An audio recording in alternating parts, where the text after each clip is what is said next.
Le seul bonheur que nous ayons sur la terre, c'est d'aimer Dieu et de savoir que Dieu nous aime.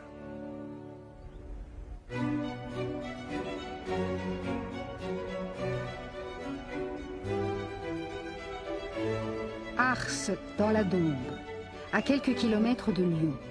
Ce petit village attire chaque année des milliers de personnes des 5 continents, qui viennent en pèlerinage chercher ici la paix et le réconfort auprès de Jean-Marie Vianney, le saint curé d'Ars, patron de tous les prêtres de l'univers.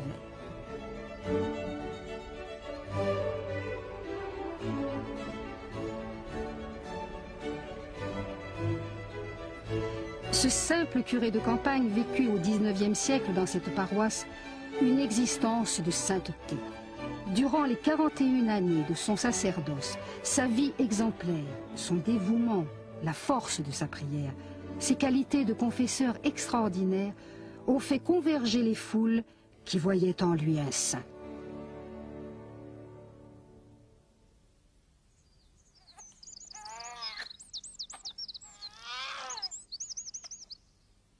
Le 8 mai 1786, à Dardilly, près de Lyon, Jean-Marie Vianney voit le jour dans une famille de paysans, propriétaires terriens. Il est le 4e de 6 enfants.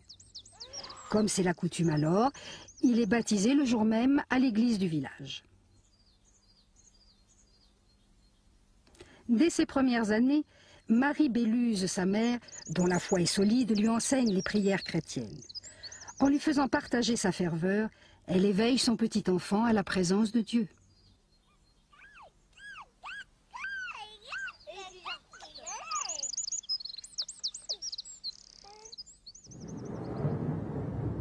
Alors que le petit Jean-Marie est âgé de 3 ans, en 1789, la Révolution française éclate. La soif de liberté, de fraternité et d'égalité balaye les anciennes valeurs, le rationalisme veut faire oublier Dieu. La Convention républicaine instaure le culte de la raison pour tenter de remplacer la foi chrétienne.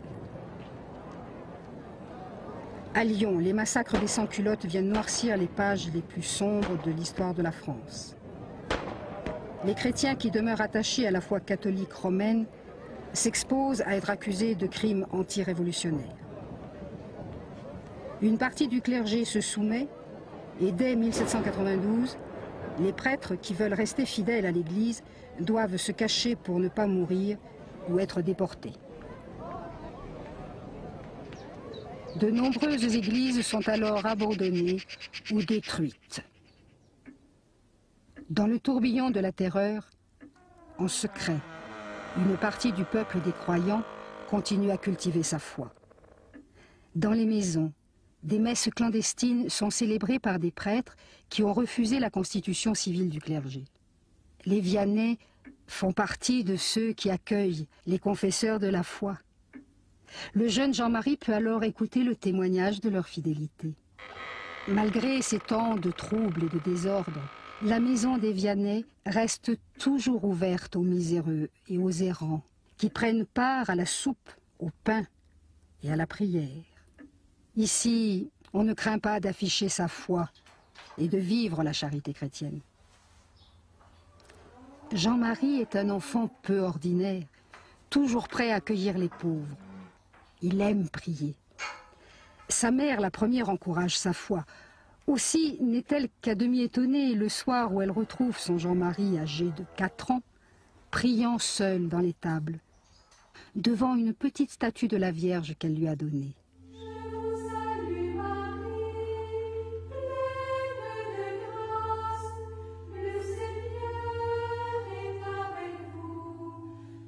La vertu passe facilement du cœur des mères dans celui des enfants. Jamais un enfant qui a eu le bonheur d'avoir une bonne mère ne devrait ni la regarder, ni penser à elle sans pleurer.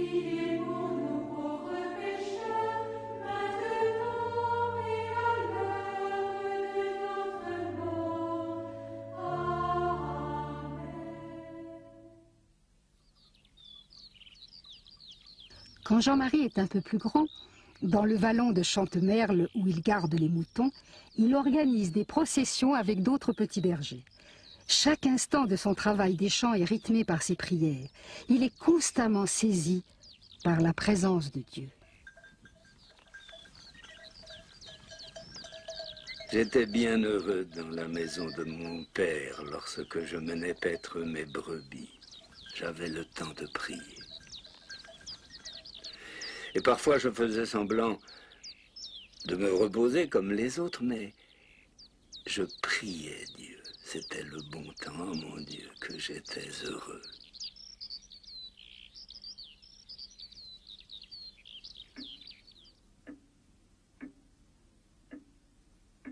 Jean-Marie a 11 ans quand il se confesse pour la première fois dans la salle commune de la maison natale, au pied de la grande horloge. C'est un prêtre réfractaire, fidèle à l'église de Rome, qui l'écoute et lui donne l'absolution. Ce prêtre, cette première confession, il s'en souviendra toute sa vie.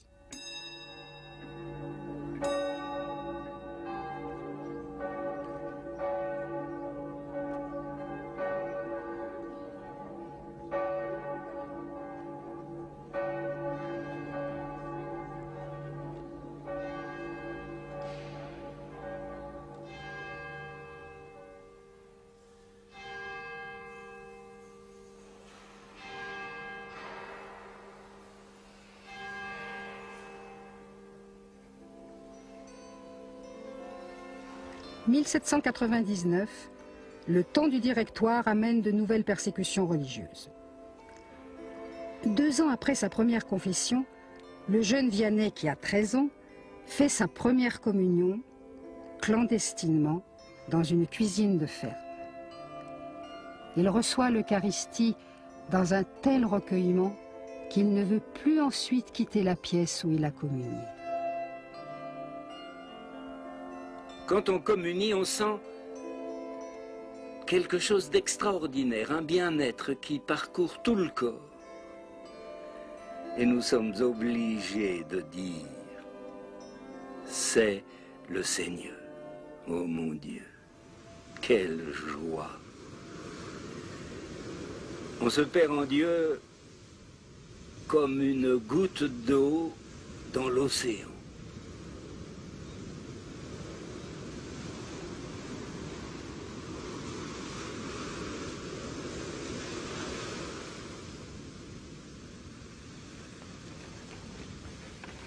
Pour Jean-Marie, le temps de l'école est passé sans qu'il ait pu en bénéficier et les travaux de la ferme le réclament.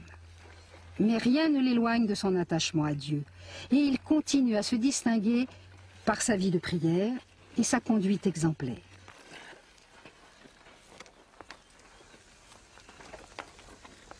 Il grandit dans la foi, naturellement, comme une plante dans le soleil.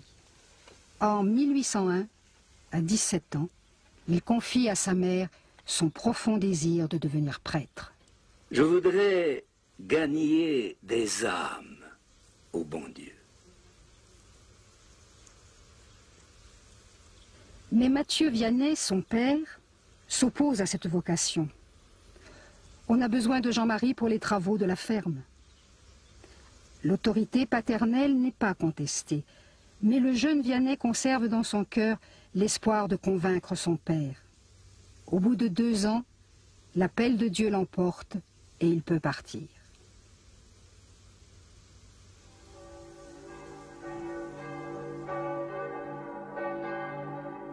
Après le concordat entre Bonaparte et le pape Pie VII, les persécutions contre l'Église ont cessé. Jean-Marie Vianney peut alors se rendre auprès du curé d'Écully, l'abbé Ballet, pour être formé en vue de la prêtrise. En 1807, le cardinal Fesch, en tournée à Écully, donne le sacrement de la confirmation à Jean-Marie. Par le don du Saint-Esprit, il est confirmé dans sa foi. Le Saint-Esprit, c'est comme un jardinier qui travaille notre âme. On n'a qu'à dire oui et à se laisser conduire. À cette occasion, Jean-Marie ajoute à ses prénoms le nom de Saint Jean-Baptiste. Comme celui qui baptisa Jésus et le reconnut fils de Dieu, le jeune séminariste veut être celui qui annonce « Voici l'agneau de Dieu ».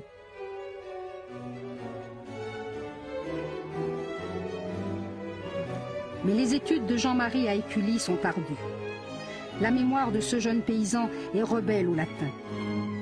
Malgré son travail acharné, ses prières et les encouragements de M. Ballet, il se désespère au point de vouloir abandonner.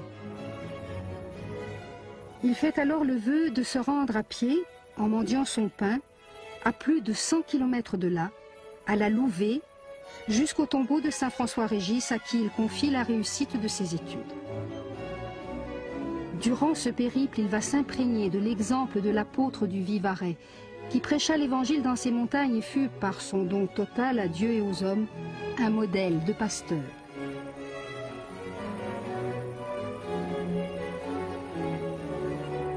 Jean-Marie rentre alors confiant à Écully et poursuit ses études avec courage.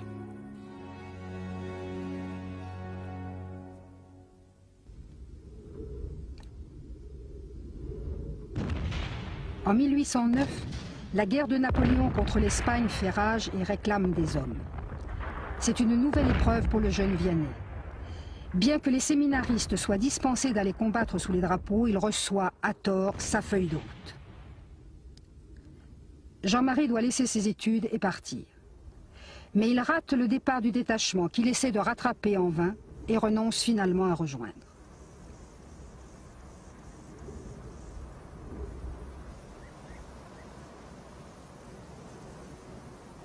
Considéré comme déserteur, il doit se cacher pendant plus d'1 an dans le village des Noé. Quand son frère cadet accepte d'être enrôlé à sa place, il peut rentrer chez lui.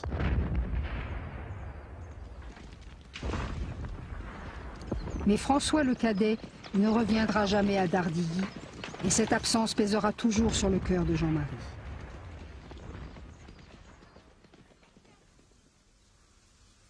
Sa mère bien-aimée meurt quelques semaines avant son retour. Son père lui reprochera longtemps les ennuis que sa désertion valut à la famille. Il faudra du temps pour refermer de telles blessures. Malgré son chagrin, Jean-Marie Vianney reprend ses études auprès de M. Ballet, au petit séminaire, puis au grand séminaire à Lyon. Malheureusement, tous les cours y sont dispensés en latin. Obstacle toujours insurmontable pour ce jeune homme de 26 ans qui a appris tard à lire et à écrire. Après 40 jours de présence au séminaire, il est renvoyé avec la note Debilissimus trop faible.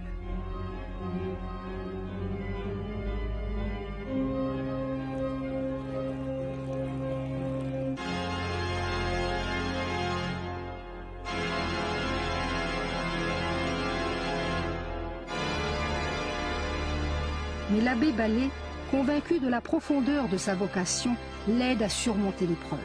Il lui enseigne la théologie en français et réussit finalement à faire reconnaître les compétences et la valeur spirituelle de ce séminariste apparemment inculte. Enfin, âgé de 29 ans, Jean-Marie Vianney reçoit l'ordination le 13 août 1815.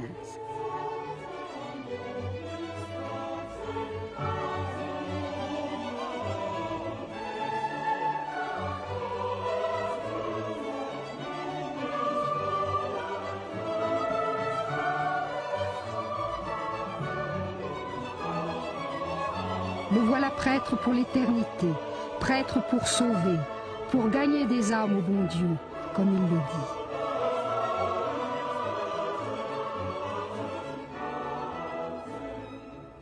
Le jeune prêtre reste auprès de l'abbé Ballet pendant encore 2 ans comme vicaire. Jusqu'aux derniers instants de son bienfaiteur, il partage la vie exemplaire de cet homme, toute faite de générosité, de dévouement, de pauvreté et de prière.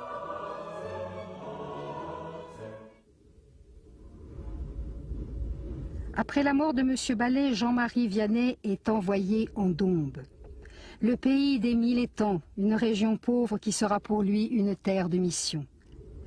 Dès son arrivée à proximité du petit village d'Ars, par un matin de février 1818, Ces premières paroles marquent sa volonté d'être le guide spirituel de la paroisse. Au berger qui lui indique la route, il répond « Tu m'as montré le chemin d'Ars, eh bien moi, je vais te montrer le chemin du ciel. » En découvrant les quelques chaumières éparses autour d'une petite église, il s'agenouille et prie. Une intuition, comme il en aura tant d'autres, lui fait ajouter « Vous savez, cette paroisse, elle ne pourra pas contenir tous ceux qui, plus tard, s'y presseront. »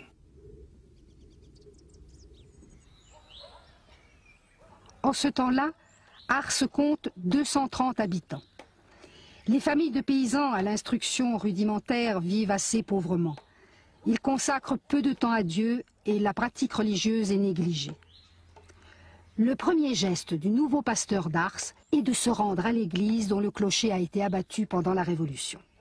Il entre dans une chapelle presque à l'abandon. « Il n'y a pas beaucoup d'amour du bon Dieu dans cette paroisse, vous en mettrez », lui avait-on dit à Lyon. Le presbytère, en revanche, est l'une des plus belles maisons de ce hameau. Dans sa volonté d'être l'égal des plus démunis, Jean-Marie Vianney dépouille alors la cure du riche mobilier mis à sa disposition par la châtelaine d'Ars, Mademoiselle Desgarets. Il s'installe le plus simplement possible, avec quelques objets légués par l'abbé Ballet, dont il a adopté les principes de pauvreté évangélique. L'abbé Vianney veut répondre à l'appel du Christ. Si quelqu'un veut venir à ma suite, qu'il renonce à lui-même, qu'il se charge de sa croix et qu'il me suive. Jean-Marie Vianney a décidé de vivre en ascète. Il va lui arriver de dormir sur des sarments de bois, il refusera de se chauffer en hiver et il réduira sa nourriture à l'extrême. Ce qui va totalement l'habiter désormais, c'est sa responsabilité de pasteur vis-à-vis des âmes qui lui sont confiées. Ô Seigneur, accordez-moi la conversion de ma paroisse. Et je suis prêt à souffrir tout ce que vous voudrez, tout le reste de ma vie. Sa volonté de convertir sa paroisse se mêle à l'aveu de sa propre faiblesse. Que doit-il faire pour gagner des âmes à Dieu?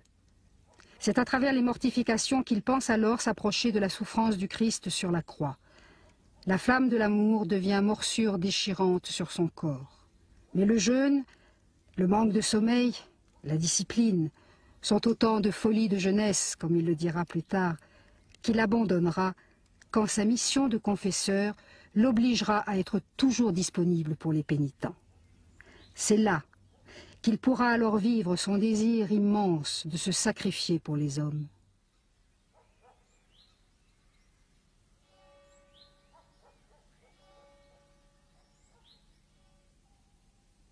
Très vite, les habitants d'Ars remarquent l'humilité et la grande piété de leurs prêtres. À toute heure du jour et de la nuit, on le trouve dans l'église, au point qu'il semble y avoir élu domicile. L'abbé Vianney y reste à genoux en prière devant le tabernacle pendant des heures. On n'a pas besoin de t'en parler pour bien prier. On sait que le bon Dieu est là.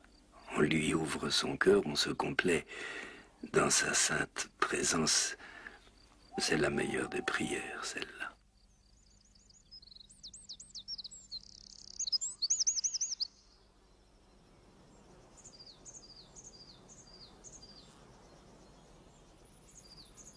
L'âme ne peut se nourrir que de Dieu. Il n'y a que Dieu qui lui suffise. Il n'y a que Dieu qui puisse la remplir. Il n'y a que Dieu qui puisse rassasier sa faim. Avec sa franchise et sa bouleversante conviction, le curé d'Ars se manifeste que la prière comble la soif d'absolu de l'homme et rend possible son union avec Dieu. Un jour, il découvre dans son église un vieux paysan tourné vers le tabernacle, en prière. Et qu'est-ce que vous lui dites au bon Dieu? Je l'avise et il m'avise. Je l'aime et il m'aime, que c'est beau. Au cœur de la prière de Jean-Marie Vianney, Marie est toujours présente. Elle est pour lui le canal qui relie les hommes à Dieu, celle qui conduit à l'amour de son Fils Jésus-Christ. C'est ma plus vieille affection. Je l'ai aimée avant même de la connaître.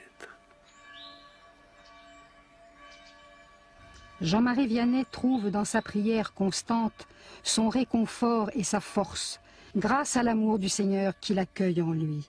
C'est ce don de Dieu qui va le guider dans toutes ses œuvres humaines. L'amour qu'il reçoit de Dieu, Jean-Marie Vianney veut le partager avec tous. Dans une démarche peu commune pour les curés de son époque, il rend de fréquentes visites à tous ses paroissiens, qui sont rapidement touchés par son dévouement et son sens profond de la charité. Comme le bon berger qui veille sur ses brebis, il n'oublie aucune des âmes qui lui ont été confiées. Il soutient les malades dans leurs épreuves et il offre tout ce qu'il possède aux plus pauvres, jusqu'à son pain ou son matelas. Le désir de perfection de ce jeune prêtre concerne aussi le village. Il souhaite que ses paroissiens eux-mêmes changent leur cœur et pour cela, il leur faut d'abord connaître et aimer Dieu. Il commence par inviter la jeunesse d'Ars à venir réciter le chapelet en sa compagnie dans le jardin du presbytère. Vous savez, la prière particulière, elle ressemble à de la paille qui a été disséminée dans un champ.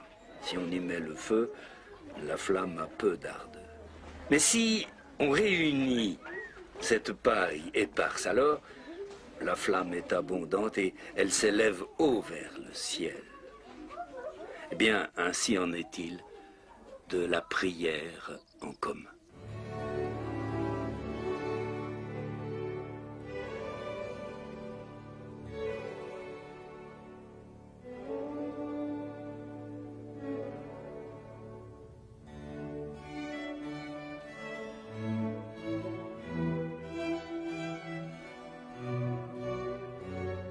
Pour Jean-Marie Vianney, l'ignorance est un mal et la maintenir un grave péché. À cette jeunesse inculte, comme lui-même l'a été, il choisit d'enseigner les évangiles à travers les récits tirés de la vie des saints. Ce qu'il aime dans leur existence, c'est leur proximité avec le Christ. L'homme est capable de Dieu. Les saints n'ont pas tous bien commencé, mais ils ont tous bien fini. Et là où les saints passent, alors Dieu passe avec eux. Ce fils de paysan parle avec des mots simples qui savent toucher les cœurs. Alors bientôt, après les jeunes et les enfants, des adultes viennent l'écouter et puis reprennent petit à petit le chemin de l'Église.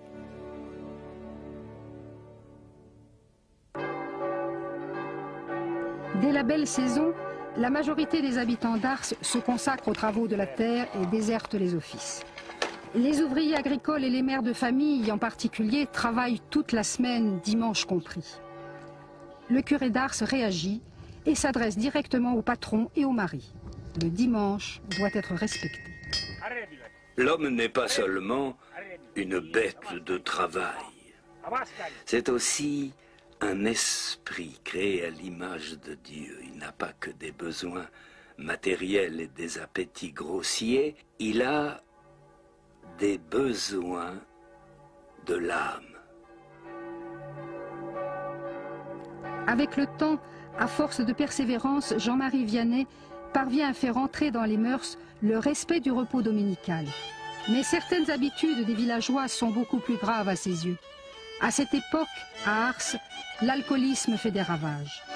La jeunesse d'Ars n'est pas épargnée, et lorsqu'elle se réunit le dimanche pour danser sur la place de l'église, le libertinage entraîne des conséquences graves, des filles déshonorées et la naissance d'orphelins. Le curé d'Ars, avec habileté, se lance dans le combat. Il suscite la participation de ses paroissiens. Au lieu de faire supprimer les bals, comme le souhaitent certains parents, il suggère d'organiser des fêtes patronales et des processions joyeuses, au terme desquelles les jeunes pourront s'amuser et danser en présence de leurs aînés.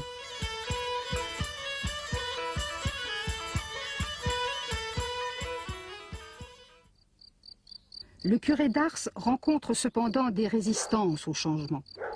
Alors, sans jamais se mettre en colère, il n'hésite pas à aborder les problèmes de front au cours de ses sermons. Car Jean-Marie Vianney a une profonde confiance en la parole de Dieu, qui peut illuminer l'esprit de chacun. Dans sa petite sacristie, il travaille assidûment. Il étudie, lit les théologiens et s'en inspire pour écrire ses prédications.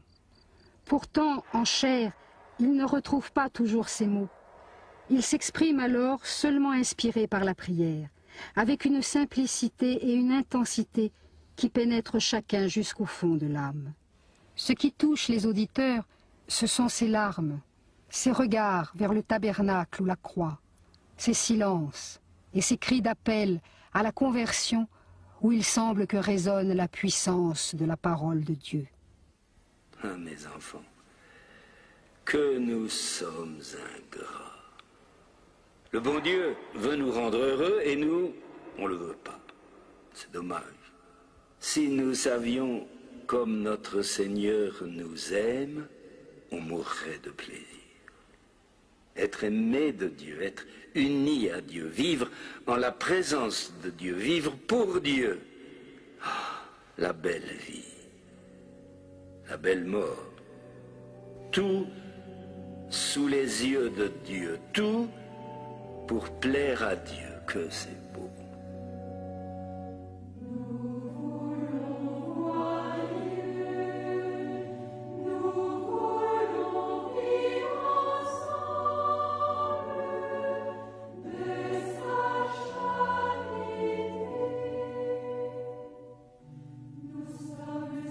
La messe est le cœur de la vie de Jean-Marie Vianney.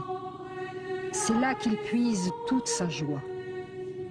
Au moment de l'Eucharistie, il se sent profondément investi de la grandeur du prêtre qui, d'une parole, transforme le pain et le vin en corps et sang du Christ.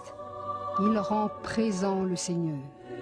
Son intimité avec la présence divine dans l'Eucharistie est si forte qu'il s'en trouve parfois troublé, au point d'oublier l'assistance. Au cours de la messe, il reste immobile et silencieux, le Saint-Sacrement entre les mains pendant de longues minutes.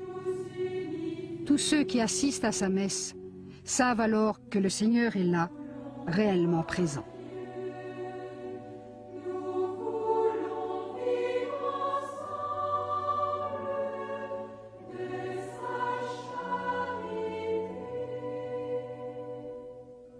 À l'époque du curé d'Ars, on ne communie pas fréquemment, 3 ou 4 fois par an à l'occasion des grandes fêtes. Jean-Marie Vianney veut que ses fidèles s'approchent plus souvent de ce sacrement.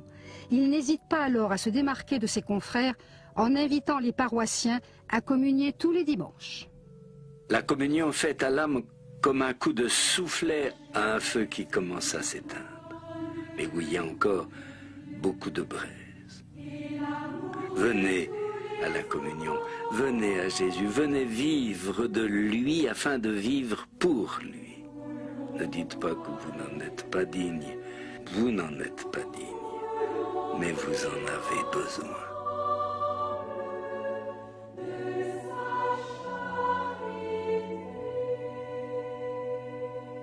Jean-Marie Vianney souhaite que cette petite église où il communie avec le Seigneur devienne un havre d'amour et de paix pour tous. Il veut que ce lieu soit le signe visible de la présence divine dans le village. Le curé d'Ars se fait alors bâtisseur. Avec peu de moyens, il parvient à faire reconstruire le clocher et achète une nouvelle cloche afin que l'on puisse entendre l'appel du Seigneur de toute la campagne alentour.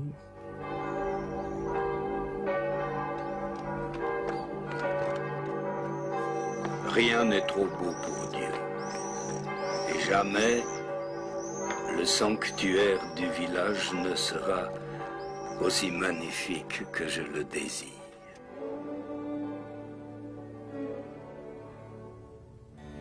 Pour le curé d'Ars, la beauté manifeste la vérité de Dieu.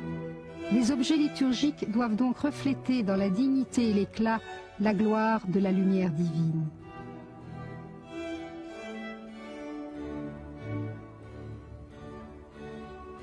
Les marchands de Lyon, auprès de qui Jean-Marie Vianney se fournit, répandent rapidement le bruit qu'il y a dans la Dombes un petit curé qui achète, malgré sa pauvreté, tout ce qu'il y a de plus somptueux pour son Église.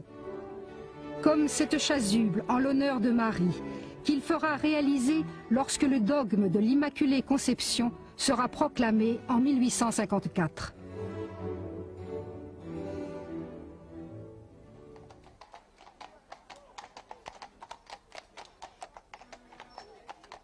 À l'instar du châtelain d'Ars et de sa sœur, mademoiselle Desgaret, au fil des années, les donateurs se font de plus en plus nombreux et des travaux vont se succéder dans le sanctuaire sans interruption. L'église s'agrandit, s'embellit et au-delà de l'œuvre matérielle, reflète la démarche spirituelle de Jean-Marie Vianney.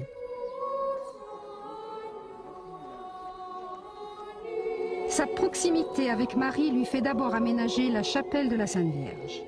C'est là qu'il consacrera ses paroissiens à l'Immaculée Conception et placera le nom de toutes les familles d'Ars dans un cœur doré sur la statue de la Vierge.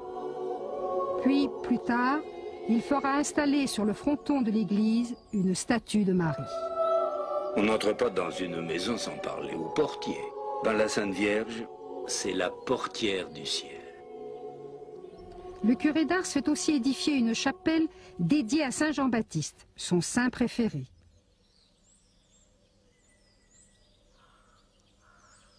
Puis, il fait ajouter à l'église une chapelle consacrée à Sainte Philomène, son ambassadrice auprès du bon Dieu, comme il aimait à le dire.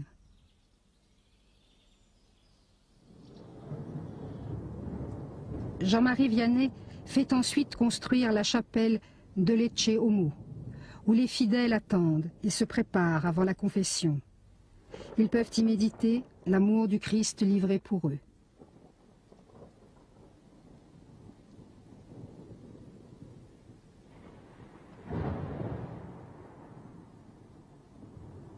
La chapelle des Saints-Anges rappelle le monde invisible de la création. L'abbé Vianney ne manquait pas d'invoquer la protection des messagers du Seigneur.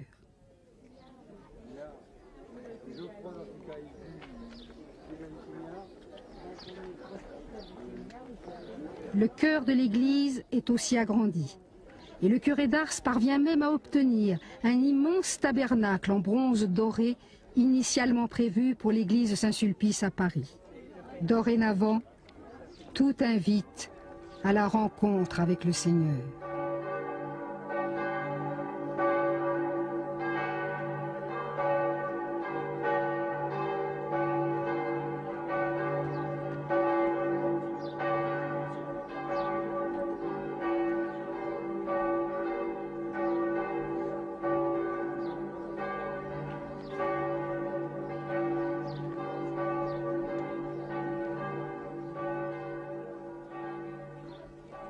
Pour Jean-Marie Vianney, évangéliser ses paroissiens, c'est aussi éduquer les enfants d'Ars.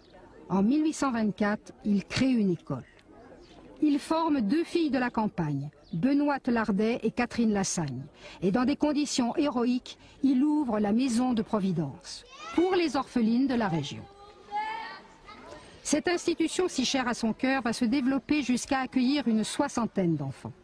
Mais comment les nourrir ? La Providence pourvoira à tout jusque dans les moindres détails. Comme cette fois en 1830, où en pleine période de révolution populaire, la route de Lyon n'est plus sûre et le curé d'Ars ne peut plus quêter pour ses orphelines. Les réserves sont épuisées, il n'y a plus de blé au grenier. Monsieur Vianney s'en remet alors au Seigneur. Et l'incroyable se produit. On retrouve le grenier rempli de blé. Ces petites affamées ne manqueront jamais du nécessaire. Une âme pure peut tout demander à Dieu, même des miracles. Il lui refuse rien. À la maison de Providence, l'instruction est rudimentaire, mais c'est la famille du bon Dieu. Le grand projet de sa vie va cependant échapper au curé d'Ars. En 1847, Monseigneur Devy, évêque de Belley, lui demande de remettre la direction de la Providence à des religieuses qui pourront assurer l'avenir de l'établissement. L'abbé Vianney s'incline. Je n'y vois pas la volonté de Dieu, mais si Monseigneur la voit. Au cours de son ministère, l'abbé Vianney va parfois aider ses confrères dans les villages voisins. Il y gagne vite une réputation de confesseur qui attire à Ars les paroissiens des alentours. Des prêtres du diocèse deviennent jaloux et vont jusqu'à l'accuser ouvertement d'incompétence. Dans son propre village, son franc-parler bouscule aussi les habitudes. Certains le dénigrent, l'injurient, mais il ne se défend pas. Sa douceur et son indulgence finissent par faire taire ses adversaires auprès desquels il redouble de prévenance. Il avait dit du mal de moi. Je me devais de prier pour lui.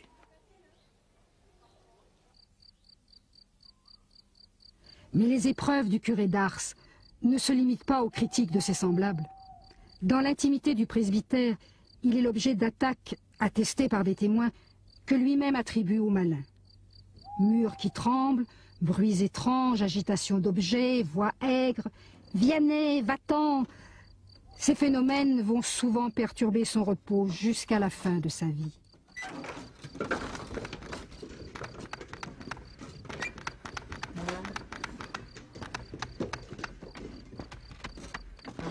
Satan est l'obstacle pour les hommes, l'adversaire qu'ils doivent surmonter pour suivre le chemin du ciel.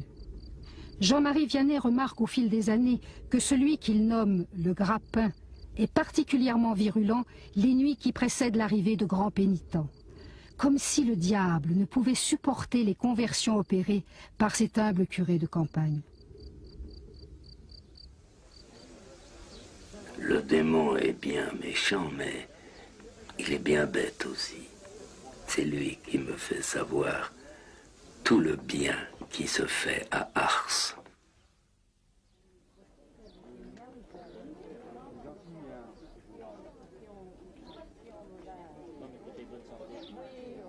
En effet, si les foules viennent à Ars, c'est qu'à travers Jean-Marie Vianney, elles découvrent la puissance de la miséricorde divine.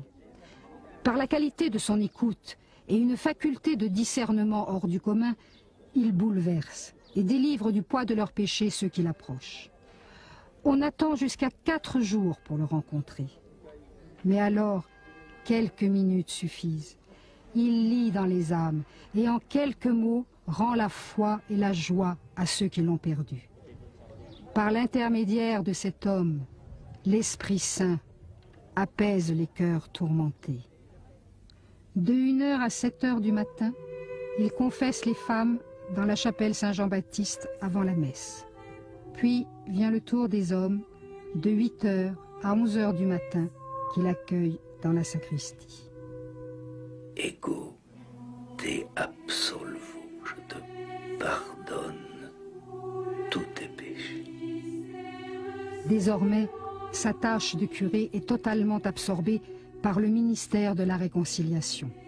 Après le catéchisme de l'après-midi, les confessions se poursuivent jusque tard dans la nuit. La miséricorde de Dieu, c'est comme un torrent débordé qui emporte tout sur son passage. La patience de Dieu nous attend. Vos fautes sont comme des grains de sable à côté de la grande montagne des miséricordes de Dieu.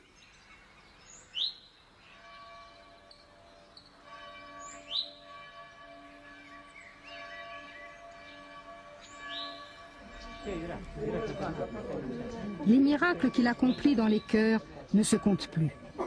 Mais ce sont aussi les miracles visibles qui attirent à Ars des malades dans l'espoir de la guérison.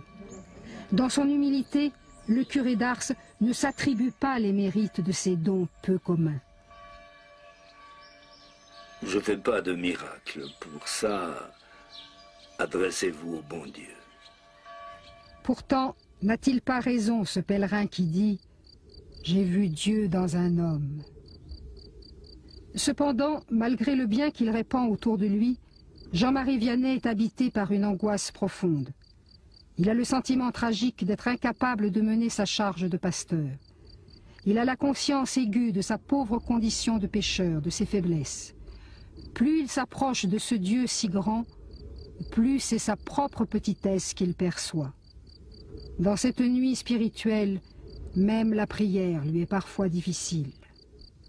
Mon cœur est sec comme de l'amadou, dur comme un caillou, froid comme le marbre. Tantôt je suis dans le chagrin, tantôt le dégoût de la prière m'accable. À 3 reprises, il tente de fuir sa paroisse. La dernière fois, en 1853, il faut tout l'attachement de ses fidèles pour le retenir. Il avouera, après avoir regagné son confessionnal, « J'ai fait l'enfant. » C'est alors l'unique amour de Dieu, reçu dans l'adoration du Saint-Sacrement, qui lui donne l'énergie et le courage pour suivre le chemin de sa vocation tracée depuis l'enfance, gagner des âmes au Seigneur.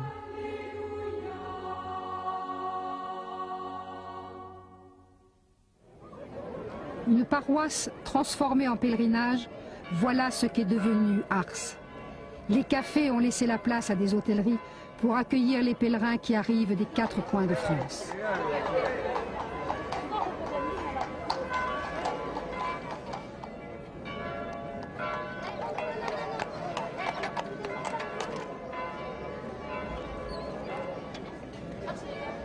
Le commerce se développe et prospère. Des boutiques de souvenirs vendent même des médailles frappées à l'effigie du curé d'Ars. Et des images d'Épinal représentent les faits extraordinaires de son ministère.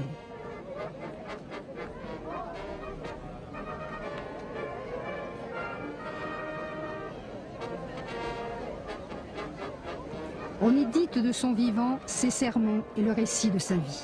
Ce modeste curé de campagne reçoit aussi, contre sa volonté, le titre honorifique et très prisé de chanoine et même la Légion d'honneur. Les dévotions de pacotille, qu'il qualifie lui-même de carnaval, seront la dernière croix qu'il aura supportée. Seul le petit buste de cire réalisé en cachette par le sculpteur Cabuchet pendant le catéchisme sera apprécié de ce prêtre qui refuse de poser pour des photographies ou des peintures. Vers la fin de sa vie, 80 000 personnes arrivent chaque année à Ars du monde entier. Le saint curé, comme on l'appelle déjà, passe jusqu'à 16 heures par jour au confessionnal. Malgré sa fatigue, il se lève toujours à 1 heure du matin pour recevoir jusqu'au soir les confessions. À la fin du mois de juillet 1859, dans une atmosphère étouffante, épuisé, il doit s'arrêter. Pendant 2 jours, on se relaye à son chevet. L'évêque se déplace en personne et repart bouleversé. Le jeudi 4 août, à 2 heures du matin, il expire dans la paix. L'émotion gagne tous les cœurs et la nouvelle de sa mort se répand de village en village. Des pèlerins affluent de toutes parts et pendant 10 jours et 10 nuits défilent sans arrêt devant son corps.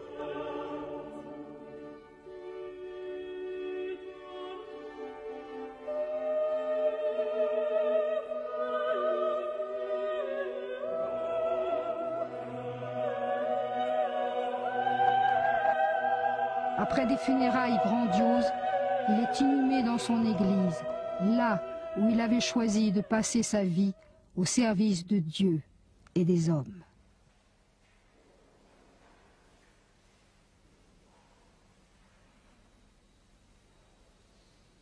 Depuis sa mort, nombreux sont ceux qui continuent de venir se confier à Jean-Marie Vianney. L'homme d'Ars est passé, emportant avec lui le secret impénétrable de son intimité avec Dieu. Il n'a pas cherché la gloire, mais il a patiemment accepté d'être considéré comme un saint parce qu'il voulait que d'autres le deviennent. Il est passé comme un prophète, un de ceux qui n'ont pas peur des mots, qui ne craignent pas la menace dès qu'il s'agit de choisir la vie. La belle et grande église que Jean-Marie Vianney rêvait tant de voir construire pour accueillir les pèlerins est érigée dès 1862 par l'architecte Pierre-Marie Bossan, un converti du curé d'Ars.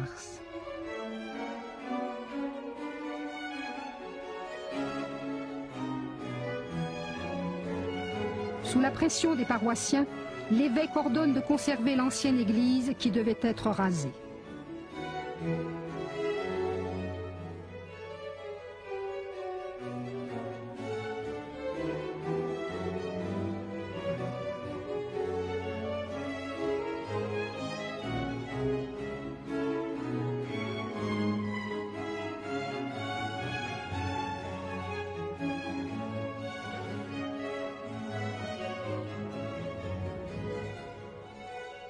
1905, l'église devient le reliquaire où repose le corps intact de Jean-Marie Vianney dans une châsse en bronze doré.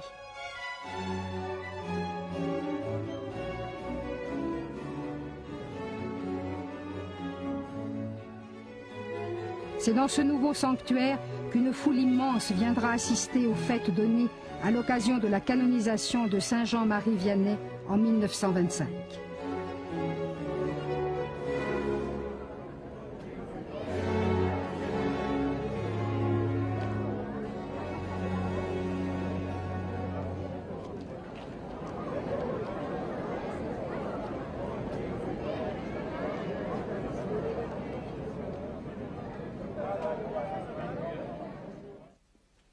En 1931 est érigée une chapelle qui abrite la relique du cœur du Saint-Curé. Elle rappelle que le sacerdoce, c'est l'amour du cœur de Jésus.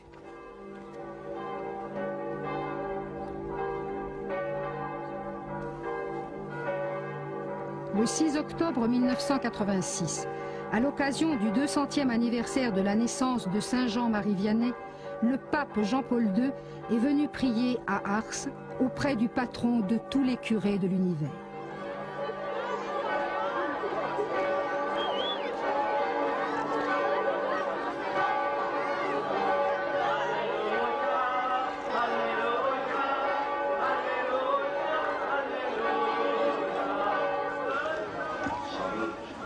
Saint Jean Vianney, qui était curé ici, a laissé un signe pour ses contemporains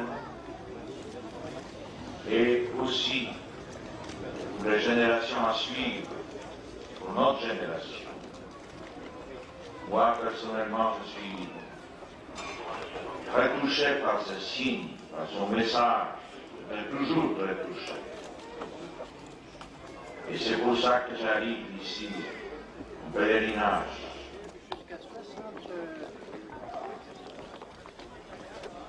En ce jour de commémoration, le pape s'est exprimé devant 6000 prêtres et séminaristes.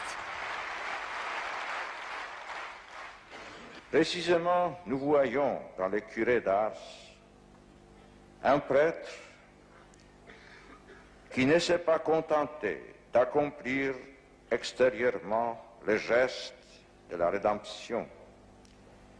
Il y a participé dans son être même, dans son amour du Christ, dans sa prière constante, dans l'offrande de ses épreuves ou ses mortifications. Je le disais déjà aux prêtres à Notre-Dame de Paris, les curés d'Ars demeurent pour tous les pays un modèle hors pair, à la fois de l'accomplissement du ministère et de la sainteté du ministre.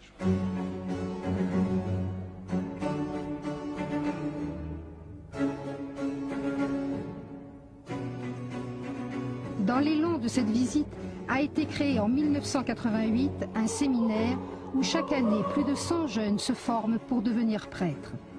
Ils veulent être artisans du renouveau spirituel et missionnaire de l'Église.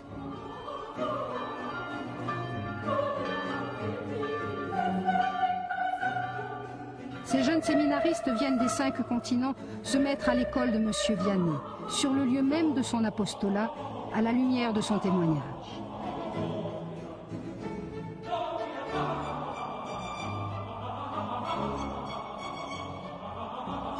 Parce que là où les saints passent, Dieu passe avec eux.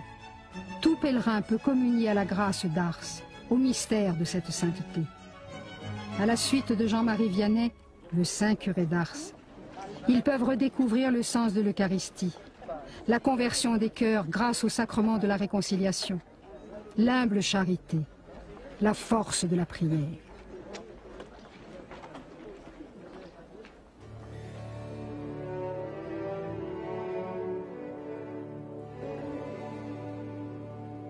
Je vous aime, ô mon Dieu, et mon seul désir c'est de vous aimer jusqu'au dernier soupir de ma vie. Je vous aime,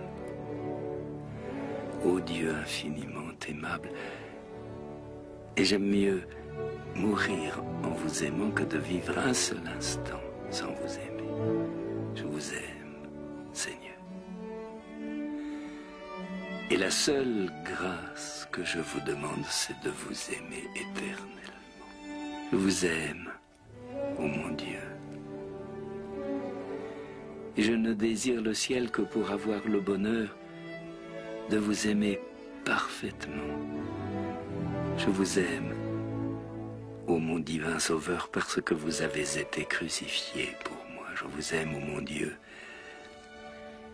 parce que vous me tenez ici-bas, crucifié pour vous. Mon Dieu, faites-moi la grâce de mourir en vous aimant et en sentant que je vous aime.